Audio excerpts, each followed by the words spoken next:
अस्सलामुअलैकुम ख़वातीन व हज़रात, कैसे हैं आप लोग। उम्मीद करती हूँ कि आप सब लोग खुश होंगे, मस्त होंगे, मगन होंगे इंशाअल्लाह ताला उल अज़ीज़।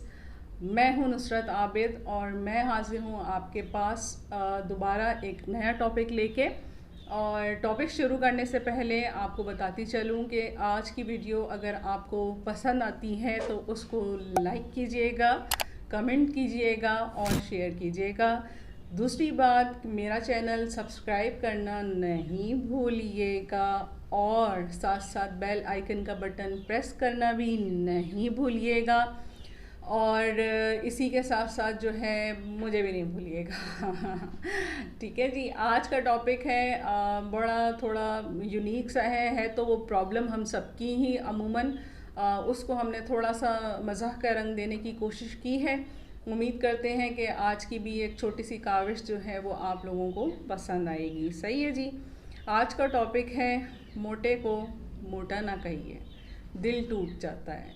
आप जब किसी मोटे को मोटा कहते हैं ना तो उसके अंदर का जो एहसास होता है ना, वो जो कॉन्फिडेंस लेवल होता है वो थोड़ा सा कम हो जाता है। मैं अपनी ज़िंदगी में कितने ऐसे मोटे लोगों से मिली हूँ, चाहे वो कितने ही मोटे क्यों ना हों, अंदर से उनकी लेकिन एक ख्वाहिश होती है, एक मासूम सी, कि उनको कोई मोटा ना कहे और उनको बोले वाओ तुम तो बहुत स्मार्ट लग रहे हो। भले से उनकी शर्ट के बटन उनकी तोंद पे से चिर के ये बताने की चीख चीख के हमें कोशिश कर रहे हों कि आप शर्ट के कंट्रोल से बाहर निकल चुके हैं, मगर वो लोग चाहते तब भी यही हैं कि आप उनको बोलें कि तुम मोटे नहीं लग रहे हो, तुम बहुत स्मार्ट लग रहे हो। आजकल के ज़माने में मोटे लोगों ने अपने आप को दुबला कैसे दिखाना है, उसके लिए फ़िज़िकली हम मेहनत कम करते हैं, टेक्निकली और मेंटली मेहनत हम ज़्यादा करते हैं। और वो क्या क्या जतन हैं जो हम करते हैं वो मैं थोड़ा सा उसके ऊपर रोशनी डालूँगी।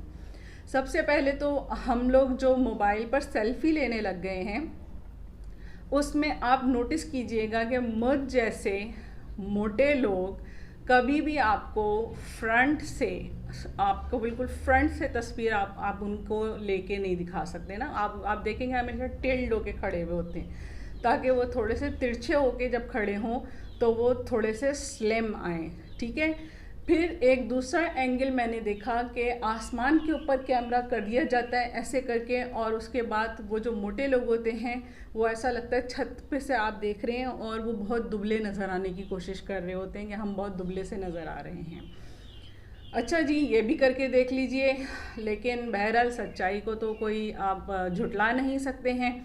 इसी के साथ साथ फिर जब हम आगे बढ़ते हैं तो हमने बहुत से ऐसे मोटे लोगों को भी देखा कि जो अपने खाने पीने की आदतों से चूँकि बाज नहीं रह सकते तो वो छुप छुप के खाना खाते हैं, और वो पकड़े भी गए इस हवाले से कि भाई ये छुप छुप के खाना खाते हैं। लेकिन वो इतने ढीठ होते हैं कि वो इस आदत को बदलने के लिए भी तैयार नहीं होते और इस बात को भी मानने के लिए तैयार नहीं होते कि हमने छुप के खाना खाया है। अच्छा जी, कुछ लोग ऐसे हैं, ऐसे भी देखे कि जिनका पेट ही उनकी टेबल बन जाता है, तो वो जो पेट होता है उसी के ऊपर वो प्लेट रख के और उसी के ऊपर ग्लास सेट करके बिरयानी की प्लेटें जो हैं वो आराम से अपनी खा लेते हैं, पूरी कर लेते हैं, किसी को वो तकलीफ़ नहीं देते। अच्छा जी, फिर बात करते हैं अब उन ख़वातीन की कि जो दर्जी का सर खाती हैं जाके। ठीक है, टेलर मास्टर के पास जाती हैं, आप अच्छी खासी मोटे होते हैं, टेलर मास्टर का आप दिमाग ख़राब कर देते हैं कि जी हमें मास्टर जी ऐसे कपड़े सी कर दीजिएगा कि जिस हिसाब से मैं हर एंगल से बहुत स्लिम और स्मार्ट नज़र आऊँ। टेलर मास्टर हैरत से आपको देख रहा होता है, इस सोच में गलता व पेचा होता है कि आखिर वो किस एंगल से आपके कपड़े सिए कि आप ख़वातीन डाइजेस्ट के जो नॉवेल्स हैं उनकी हीरोइन की तरह आप जो हैं वो बहुत स्लिम और स्मार्ट और बहुत खूबसूरत नज़र आएँ। तो ऐसा मेरा नहीं ख़याल कि मुमकिन है। फिर उसके बाद बात करते हैं, जो चीज़ मेरे जहन में है वो ये कि ग्रीन टी के ज़खायर को जो तबाह बर्बाद किया है इन मोटे लोगों ने, वो आप पूछिए मत। क्या करते हैं जी, टिक्का भी आपने खाना है, पिज़्ज़ा भी आपने खाना है, बिरयानी की 2-2 प्लेटें भी आपने खानी हैं, इसी के साथ साथ नली नहारी 4 तंदूर की रोटियों के साथ आपने वो भी खानी है। फिर उसके बाद आपको भूख लग रही है तो आपने मीठे में 2 बोल मीठे के भी ज़रूर खाने हैं। और उसके बाद इन सब का कलाकमा करने के लिए आपके पास जो हथियार मौजूद है वो है ग्रीन टी। ग्रीन टी बकसरत पी के आप समझते हैं कि आप अपना वज़न जो है वो कम कर रहे हैं और इसके अंदर कोई बहुत कामयाबी आपको हासिल हो रही है, जबकि ऐसा नहीं होता है। दर हकीकत कुछ और होती है। अच्छा, ऐसे भी मैंने कुछ लोग देखे कि जो एक्सरसाइज करने के लिए भी तैयार नहीं होते, एक्सरसाइज से ऐसे दूर भागते हैं कि आप बस उनको बोलें एक्सरसाइज करनी है तो वो बोलते हैं नहीं जी, मेरे तो जोड़ों में दर्द हो जाता है, मेरे तो टांगों में दर्द हो जाता है, मुझसे तो एक्सरसाइज होती ही नहीं है। फिर क्या करते हैं ये लोग, फिर आ जाते हैं डाइटिंग की तरफ। डाइट, हर तरह की डाइट करते हैं, कीटो डाइट, वाटर डाइट, कौन से डिटॉक्स वाटर, हर चीज़ ये लोग पी के देखते हैं ग्रीन टी के साथ साथ। ठीक है जी, लेकिन जब हमारा मतलब खाना जो हमारी ईटिंग हैबिट्स हैं वो उसी के अंदर तवाज़ुन नहीं है, एतदाल नहीं है, तो हम कितने भी डाइट कर लें, ये तो कॉमन सेंस की बात है, वो तो फिर हम अपना वज़न जो है वो लूज़ कर ही नहीं सकते हैं। लेकिन ये लोग हर डाइट करते हैं और हर डाइट करने के बाद भी जब ये लोग नाकाम हो जाते हैं तो फिर या तो अगर ख़वातीन हैं तो वो अपने शौहर हज़रात के पीछे पड़ जाती हैं कि जी हमें जिम ज्वाइन करने की इजाज़त दें, फिर वो जिम ज्वाइन करने के पीछे पड़ जाती हैं। मर्द हज़रात को तो बहरहाल इजाज़त की ज़रूरत ही नहीं होती, वो खुद ही चले जाते हैं और जिम ज्वाइन कर लेते हैं। तो जनाब, जिम ज्वाइन करने के बाद फिर एक नन्ही सी ख्वाहिश जो है वो दिल में जन्म लेती है कि अब अगर हम जिम आ ही गए हैं तो 1 हफ़्ते के अंदर अंदर तो हमारा वज़न कम हो जाना चाहिए। अब भाई ये जिम है, कोई जादू तो है नहीं कि जो आप 1 हफ़्ते के अंदर अंदर चाहें कि आप दुबली हो जाएं या दुबले हो जाएं, तो ऐसा मुमकिन नहीं होता। जिम इंस्ट्रक्टर भी इन लोगों को समझा के थक जाते हैं, मगर इनकी समझ में कुछ नहीं आता। मैं अपनी मिसाल आपको दे रही हूँ। मेरा वज़न जब 90 से क्रॉस किया तो it was a horrible time for me, और मेरे लिए ख़तरे की घंटी बज गई और मैंने सोच लिया बाजी नुसरत अब जाने का जिम वक्त आ गया है। हमने भी जिम ज्वाइन कर लिया। हमारी भी नन्ही सी यही ख्वाहिश थी कि अब हम जिम आ गए हैं तो 1 हफ़्ता नहीं तो कम से कम 1 महीने के अंदर अंदर तो हमें दुबला हो जाना चाहिए। इस मकसद के तहत हम वर्जिश करने से पहले और वर्जिश करने के बाद, यानी कसरत करने से पहले और कसरत करने के बाद भी कसरत से वेइंग मशीन के ऊपर चढ़ जाया करते थे। और वेइंग मशीन की निडल जब 90 क्रॉस करती थी तो मेरा दिल चाहता था मैं एक बट्टा उठा के मैं इसके सर पे दे के मार दूँ, क्योंकि मुझे इतना गुस्सा आ रहा होता था कि मैंने इतनी मुशक्क़त की, इतनी कसरत की, उसके बावजूद भी जो है वो वज़न 90 के बाद निडल जो है वो वहाँ पे कहीं हिल रही होती थी और मेरा मजाक उड़ा रही होती थी। वेइंग मशीन भी कह रही होती थी बाजी बस कर दो, तुम अभी मज़ीद मेहनत की ज़रूरत है, मज़ीद मेहनत करो, लेकिन हमें समझ में नहीं आता था। अच्छा जी, बात यह है कि फिर पॉइंट की तरफ आते हैं कि मोटे को मोटा ना कहें, क्यों ना कहें। अच्छा, उससे पहले एक और मेरी दोस्त जो है वो मेरे जहन में आई, वो इतनी ढीठ थी कि आप उसको मोटा कहें उसकी तो सेहत पे असर ही नहीं कोई होता था। वो कहती थी मैं जी मैं खूबसूरत लगती हूँ। तो भाई ये भी बड़ी बात है कि लोगों को ये पता होना चाहिए कि वो कितने ही मोटे क्यों ना हों, लेकिन अगर वो एक्टिव हैं, ठीक है जी, और उसी के साथ साथ वो खूबसूरत भी दिखते हैं, इसी के साथ साथ वो एक अच्छे जहन के हामिल भी हैं, तो फिर मेरा नहीं ख्याल कि मोटापा इतना ज़्यादा मैटर करता है। लेकिन इसके बावजूद अगर कोई मोटा कहने से मतलब थोड़ा सा हिचकिचाता है, तो आपने कुछ चीज़ें ऐसी हैं जिन पे आपने अमल करना है और उससे आप अमल करके जो है वो उसको अच्छा फ़ील करवा सकते हैं। जैसे कि आपने देखा होगा अमूमन कि हम लोग जब रिक्शा वगैरह में या गाड़ी में सफ़र कर रहे होते हैं तो हम कोशिश करते हैं कि किसी ऐसे मोटे फ़र्द को अपने साथ लेके ना जाएं जो ज़्यादा जगह ऑक्यूपाई करता है।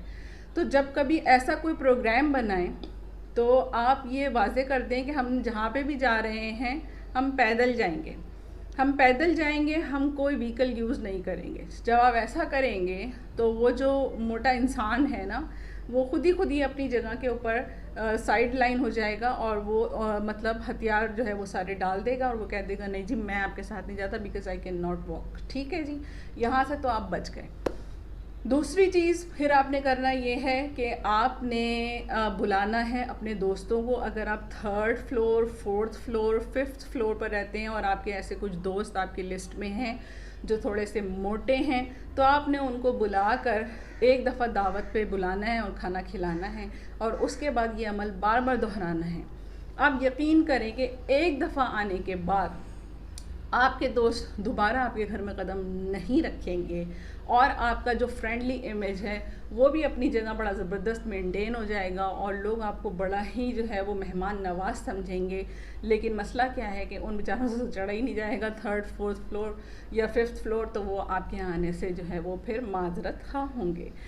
तीसरी चीज़ ये है कि आप उनको खुश करने के लिए, उनका दिल रखने के लिए ही कह दिया करें, wow you are looking so smart today. अगर आपने इतना भी कह दिया तो यकीन करेंगे उनका दिल खुश हो जाएगा। ठीक है जी।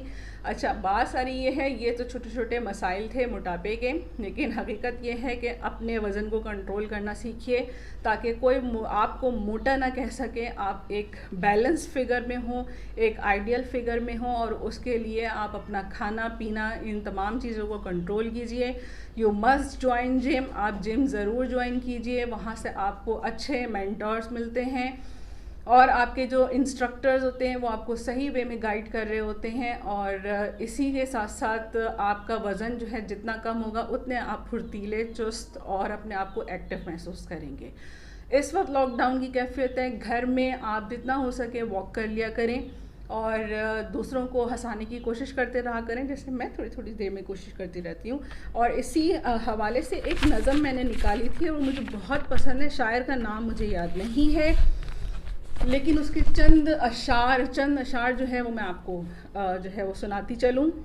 उनका बोलने का अंदाज़ बहुत खूबसूरत है। Maybe I can not copy him, मैं नहीं कर सकती, ठीक है, लेकिन फिर भी मैं कोशिश करूँगी कि थोड़ा थोड़ा उनको फॉलो करूँ। और उनसे मुझे एक छोटी सी शिकायत भी है, वो भी मैं नीचे लास्ट में कोट करूँगी। पाउडर के 2 डब्बे वो लगाती है, ये ज्यादती है। 6 मन की होकर भी वो शर्माती है, ये ज्यादती है। इस पर पोशाकें भी फिट बनवाती है, ये ज्यादती है। और कार पर हो तो कार ये खुद फरमाती है, ये ज्यादती है। बस पर हो तो बस की बस हो जाती है, ये ज्यादती है। और जनाब शायर, ये भी ज़्यादती है कि हमारे माशरे में मोटे सिर्फ मोटी ख़वातीन ही नहीं हैं, बहुत मोटे हजरात भी मौजूद हैं जिनको मैंने देखा है वर्किंग प्लेसेस पे काम करते हुए भी वो ऊपर नीचे वाले फ्लोर्स पर जाने से बहुत कतराते हैं। कुछ उनके बारे में भी थोड़ा बहुत कभी टाइम मिले तो लिख के ज़रूर बताइएगा। और मेरी जानिब से आप सबको नेक्स्ट वीडियो तक आने के लिए अल्लाह हाफ़िज़। अल्लाह आपका हामी व नासिर हो। आप भी मेरे लिए दुआ कीजिएगा कि मैं भी दुबली हो जाऊं और स्मार्ट नज़र आऊं। ठीक है जी, और अपना बहुत ख्याल रखिएगा, और चैनल सब्सक्राइब अगर किया करना भूलें तो फिर ये ज़्यादती है। अल्लाह हाफ़िज़, बाय बाय, टाटा।